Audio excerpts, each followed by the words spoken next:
Reports they are demanding 45% tax on estates at $3.5 million for individuals. Under the White House deal, the estate tax falls to 35% on the first $5 million. So this could end up being a deal breaker for the GOP. Maybe. To Republican Congressman John Fleming of Louisiana, who supported the original deal, but now you're not so sure. Well, I tell you, I'm getting very cold feet right now, Charles. When it first came out, we haven't seen a bill to begin with. All we've seen is talking points, and if the headline is that we're not going to raise taxes on a single American, I'm saying, hooray, I'm all for it. But now I'm hearing that we're going to lard this thing up with earmarks, with wind and all sorts of alternative energy initiatives. I think the last count I heard was $900 billion of another Mac Daddy stimulus. I have to say I've got to back away from the table.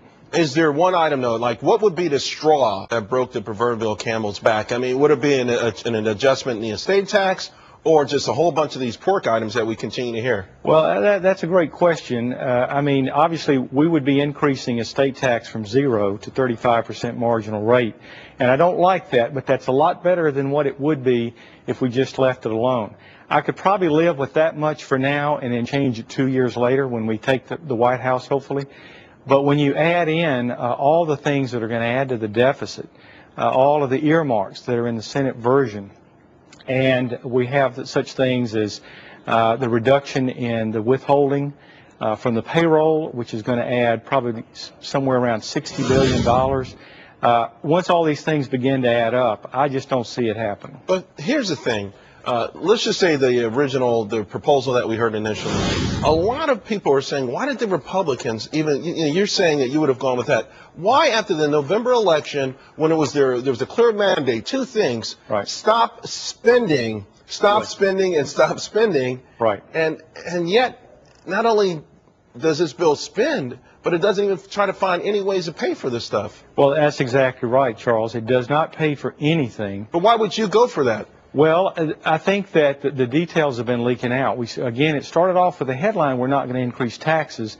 Republicans can go for that any day. That's not a problem, because one of the three things that we need to do to get this economy back going again is not to raise taxes on anyone. Right. I realize that, but what I'm saying, though, is that the first deal was going to be the tax extension plus 13 months unemployment benefits that aren't going to be paid for. It costs about $60 billion. That right there just had a lot of people wondering.